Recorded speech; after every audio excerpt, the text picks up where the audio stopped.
lads, one rock, we don't back up. Scrum down, big chat, turn the mics up. Loose bones, we lift the pace up. Ruck, rule talk, never made up. Two lads, one rock, that's game on. From the grass to the pot, like stay on.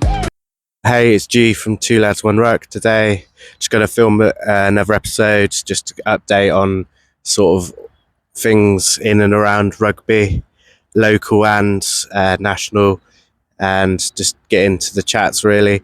I'm going to be by myself today. Bit of a weird one. It's a bit hard doing it by yourself, I find, with like not having my boy Benny, the other co-host.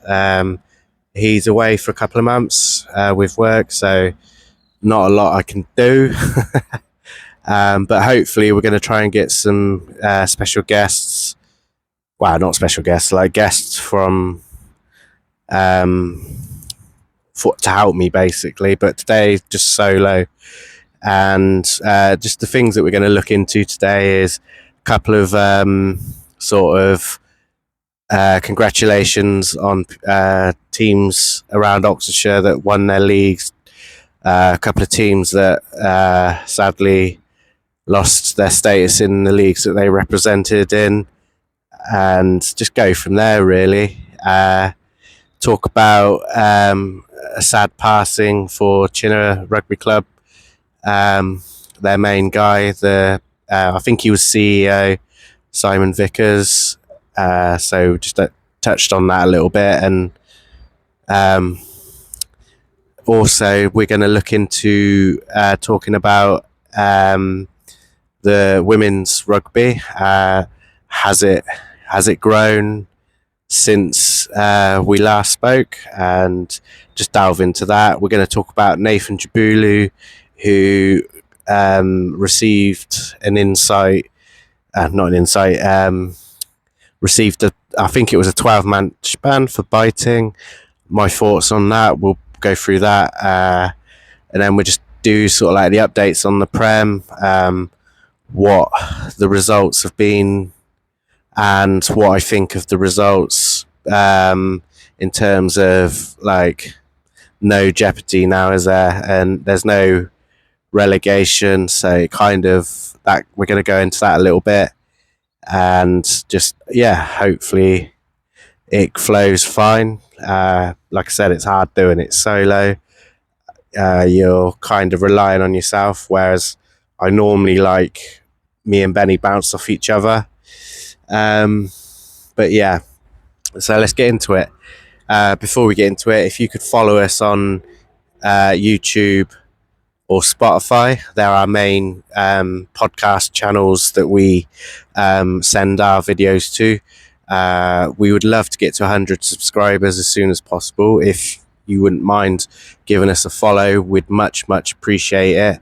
And obviously we're on all the other socials, such as Instagram, TikTok, Facebook. If you'd give us a follow on that as well, much appreciated. So in today's episode, we're just going to start with get my words out right, Gareth. With Oxford, we in our league we had the Chinnor Freeze, also known as the Wild Boys. They went on to win the league. They were dominant throughout. I think they lost like 2, maybe 3 games the whole season. And they also won the County Cup. I think fully deserved. The team that they've managed to get together with a few additional signings over the summer, last summer, was quite crucial in their game, and you could see it. They were phenomenal, and I think they'll do well in level 6. So good luck to those boys. You much deserved that league title. And then also it's also like with Chinnor Freeze doing so well, it's also fed into their 4th team, and which was in Oxford's 2nd team's league. They won the league eventually. They looked like they was going to go undefeated most of the season, and then they dropped a few games. over the course. But yeah, unfortunately, I think it was not this Saturday, the previous Saturday, they came to our home ground and put a solid performance in, and showed why they deserve to win the league. And ultimately, it was unfortunate that it was at our home ground, but our boys did as much as they could to sort of like show a good game of it. And it was a tough season for our second team, in terms of getting numbers regularly. When we did get numbers regularly, we won, I think, the first 9 games. I think we won, or was it 8? I think we won 6 out of the 8 to begin with, and then numbers just depleted. No fault for anyone. It was just we had a lot of injuries this season, and ultimately that was the problem for our second team this year, led by our captain AD Walker, who did an amazing job, and hats off to him for getting the boys up every week as much as we could. And Chinnor 4's great season. They look like they're going to go into level 8. Well, they look like they will go into level 8 next season, and who knows what they'll do in level 8. Be interesting to see. So we'll keep a close eye on those boys, see how they get on next season. And yeah, that was that for the promotion sides of Oxfordshire. I don't think anyone else in the Oxfordshire League's got promoted. I could be wrong. If so, let me know. But there's a couple of teams that sadly got relegated. As much as they are our rivals, Oxford Harlequins had a tough season in National 2. It's a tough league, and it's a big ask. And in all fairness, they did their best to try and stay up, but ultimately they did get relegated in the end. And I think they'll bounce back next year. Be interesting to see what they do. And I think their second team also got relegated from Regional 2 to back into Counties 1. And I think because the first team were having a tough season, I think it meant a lot of movement from the third team to the second team to the first team. And ultimately their second team got relegated, unfortunately. And it's not good, but there we go. It happens to the best of teams. And another shout out was Gosford All Blacks. Very competitive team, and they went right to the end of the season and threw out all their armoury to play, but ultimately they were relegated back into Counties 2. And even when we went there on Saturday, it was a good old derby, good old gnarly fixture. Very close right up until probably about 65th minute. And then our first team took control, and then ultimately got a couple of late tries that sort of like made the score a lot bigger than it was. And I think they can hold their heads high. And it's not good. Like, yeah, there are rivals like both Quins and Gosford, but ultimately local teams, you want them doing well, and you want them staying in the leagues. You want Oxfordshire to be competitive, and Gosford did their utmost. They were always competitive in all the games. They just ultimately just didn't have that extra sort of to get over the line on some of the games that they were very close into. And they'll be back in Counties 2 next year, and I can see them probably coming straight back up. Got a very good squad, and yeah, good luck, boys, next season. And just a shout out to an old school friend, Liam Donnelly. He's played his final game against us on Saturday for Gosford All Blacks, and he's now taken a step back from playing rugby, and ultimately he's put a good shift in. Very, very good clubman. Always welcome into the opposite team, and good luck, Liam. The game will be missing you, and I'm sure Gosford will miss you on the pitch. And yeah, good luck, mate. So that's kind of the roundup to the relegations and the promotions at the end of the season. And with that, I think Oxfordshire Rugby is on a good space, kind of like leading the way with the Chinnor boys, and even like their first team.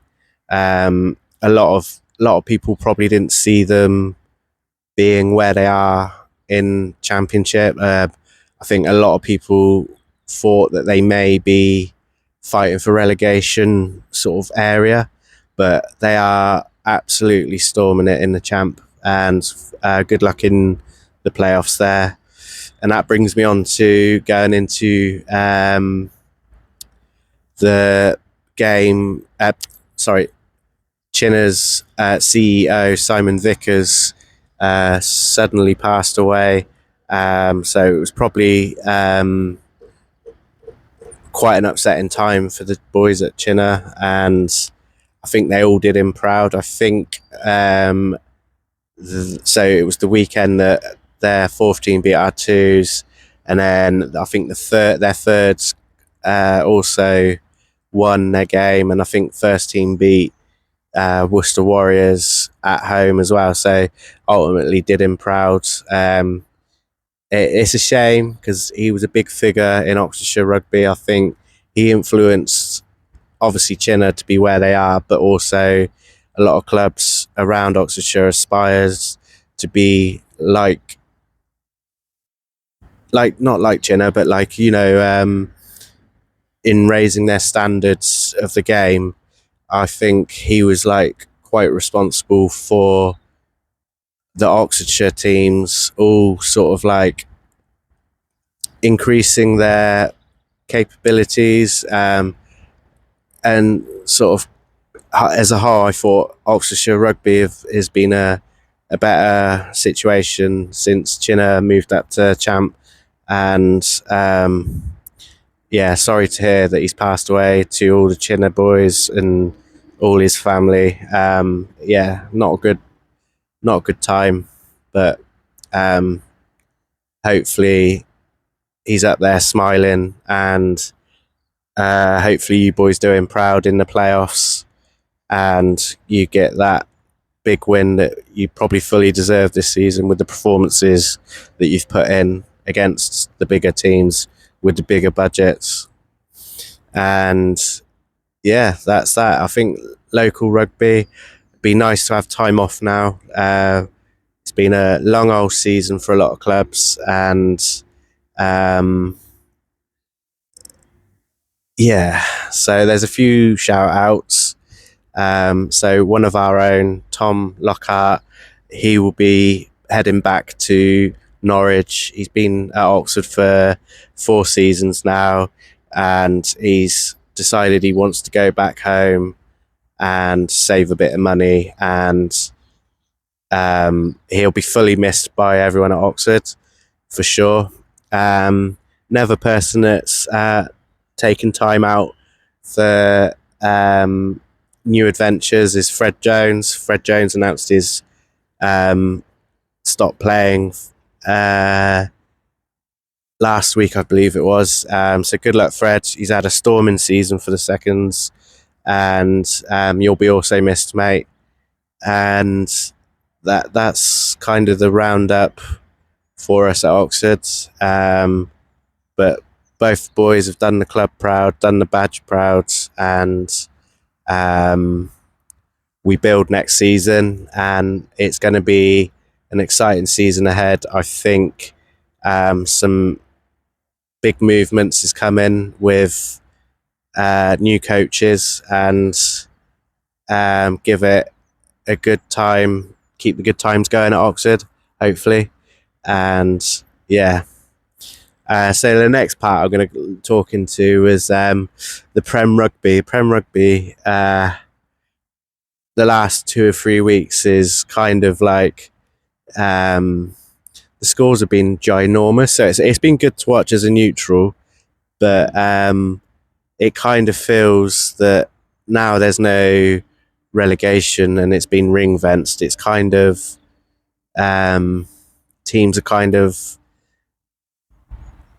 I don't know how to put it, but like teams kind of not having that nervous energy that they could possibly be relegated. And I think that we're probably going to start seeing more stuff like this now. When the league properly gets ring fenced next year and moves towards a franchise model. Is it good for the Prem? I don't think it will be, but who knows in the near future what it will entail. I personally don't like it, but I like the relegation and promotion model, if I'm honest. But who knows? It could improve the games. I think the league's moving up to 12 teams next year, possibly 14. I can't fully remember, but I know it's going to be quite close. Quite close. I know it's going to be 12 or 14. I'm pretty sure it's 12. But it'd be interesting to see which two teams come out from Champ Rugby. It might be Ealing, it might be Worcester, it could be Chinnor. Who knows? But Prem Rugby as a whole this season, it's been quite good actually. Open rugby, lots of tries, quite exciting to watch. I believe that the viewing uptake is dramatically increased, which is good, which can only benefit rugby in general. I'm hoping that the uptake in rugby picks up because as we all know, grassroots level, some teams have folded and some teams have done well from it. But it'll be interesting to see when the leagues come. In terms of my top four, I think that Northampton Saints will finish top. I think Bath, and I think Exeter Chiefs and Leicester Tigers. I think that'll be the top four for the semi-finals this year. There's still I think one or two teams in and around that could force their way in, like Sarries. Never rule them out, and trying to think, Bristol. I think Bristol Bears are close as well. But it'll be interesting to see next year in June who makes it to the semi-finals. So the next topic we're going to go into is a few weeks ago, Nathan Jabulua was he's a Sale player who was caught biting another player, and ultimately he was sanctioned to 12 matches of a ban. Do I think it was right? Yeah, I do. Personally. I've been sanctioned for biting when I didn't bite, but ultimately I was kind of like, it was like, if you appeal it, your ban could be longer. So I think I got a 4-week ban, and this was at my old team. It wasn't seen by the ref. It was one of the fans from Hungerford who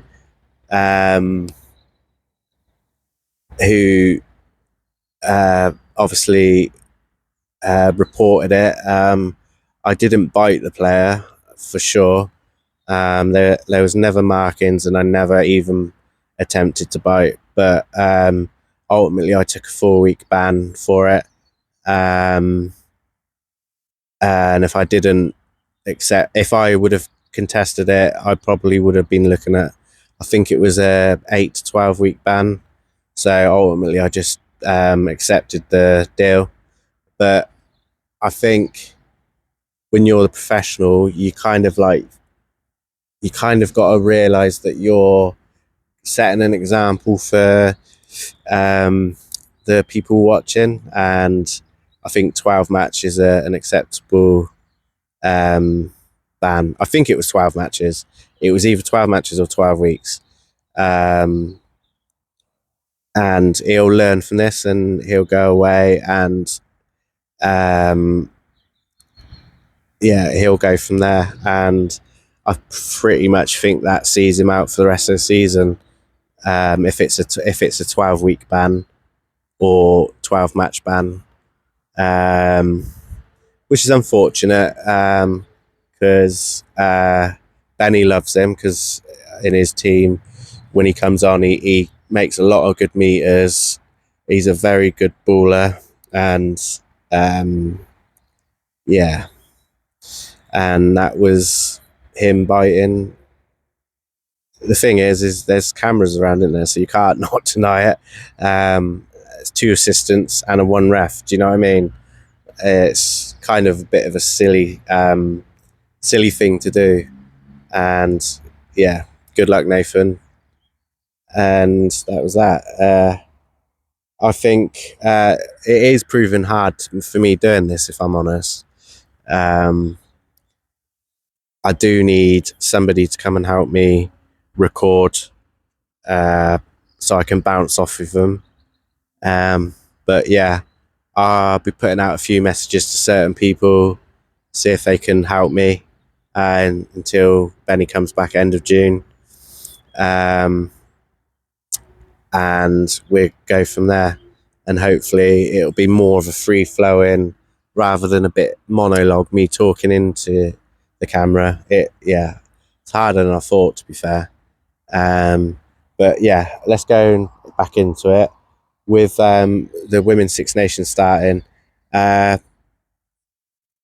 was a bit of a tricky one. Everybody expects England to win, and so they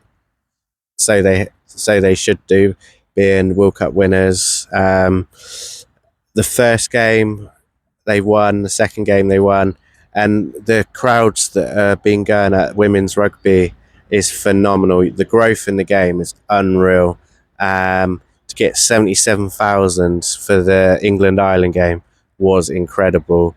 But it's not just England that have been getting sort of like the record crowds for their country. I believe I saw Wales get over 12,000 or something.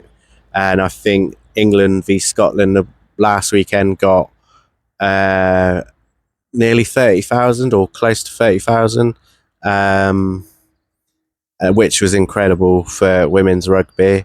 If you haven't watched women's rugby, please do. And again, shout out to Oxford. Oxford are desperately wanting a women's rugby team. But again, the project would be starting from the off. We'd need coaches and players. But the chairman is very keen to start a women's side again at Oxford. So if you're out there and you're looking to coach and you're looking to play, hit up at Oxford.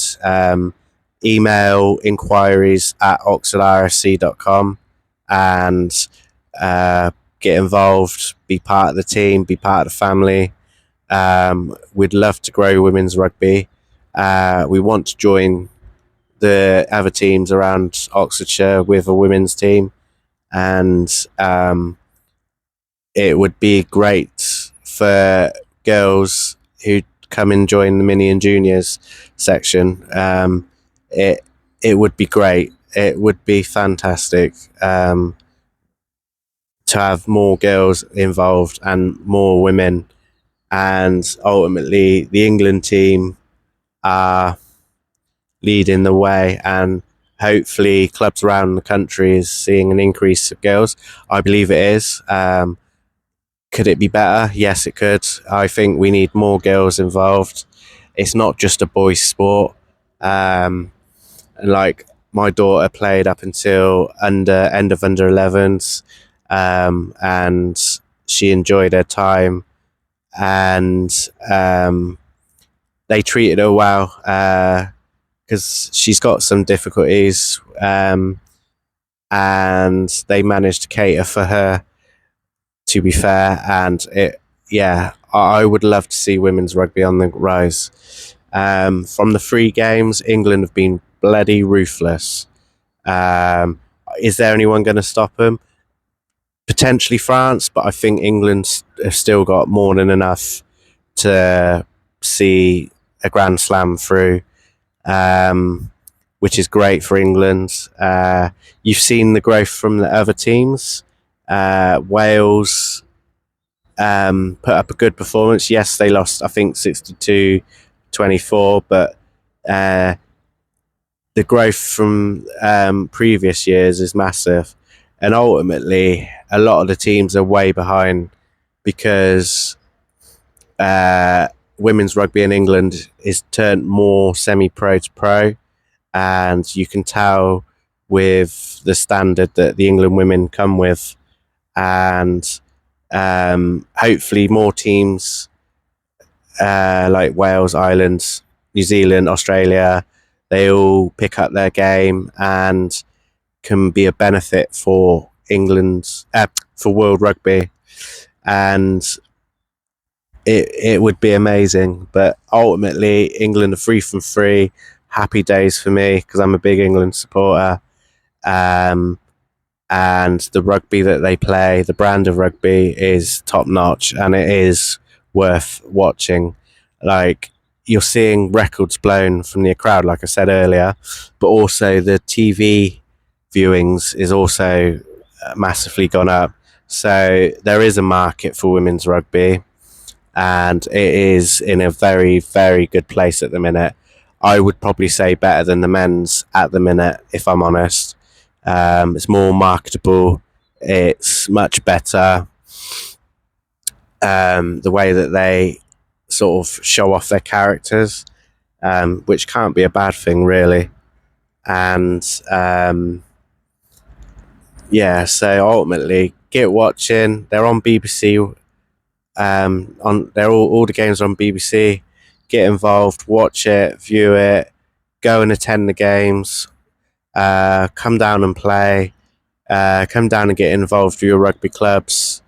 They're the lifeblood of the sport, and without people being there, ultimately it's where it all starts for every player. Let's get more girls teams down for sure, and we'd love for it to grow at Oxford. So if any women stroke coaches want to come and play, like I said, I've given you the email. Come and chat to us. Chairman is real keen for you to come and play at Oxford. We've got a lovely area for you to come and play, and ultimately it'd be great to grow the game. And that's it from that point of view for the women's game. So yeah, I don't know how long this episode's gone on for, but it's very hard for sure. And ultimately it's it will get better. Hopefully a few guests will come on and chew the fat about rugby. We all love rugby. If you love rugby and you're watching, hit us up on the socials. Help me and Benny get to 100 subscribers before end of May. Just a little like on the old page. That's all you got to do. Watch us, view us, share us, do whatever you got to do. If you enjoy the content, let us know. If there's anything we can improve, let us know. If there's any topics you want to talk about, let us know. If you are from another county, what's your county looking like? Maybe we could jump on together and discuss what it's like in your areas. Happy to talk about other counties like Yorkshire, Cornwall, Devon, Suffolk, London leagues, Kent leagues, Hampshire, wherever, Berkshire, Buckinghamshire, wherever you're from, just let us know. Get involved. Tell us what it's all about. Tell us how it is, what the rugby situation's like in your area. And just hit us up. Leave a comment. We will respond pretty quick. So YouTube and Spotify at 2 Lads 1 Ruck. Same with our other socials. And yeah, good to get this one out, and hopefully you're all doing good. Yeah, cheers. 2 lads, 1 rock. We don't back up. Scrum down. Big chat, turn the mics up. Loose bones, we live in the pace up. Ruck, rule talk, never made up. 2 lads, 1 rock, that's game on. From the grass to the pot, like stay on.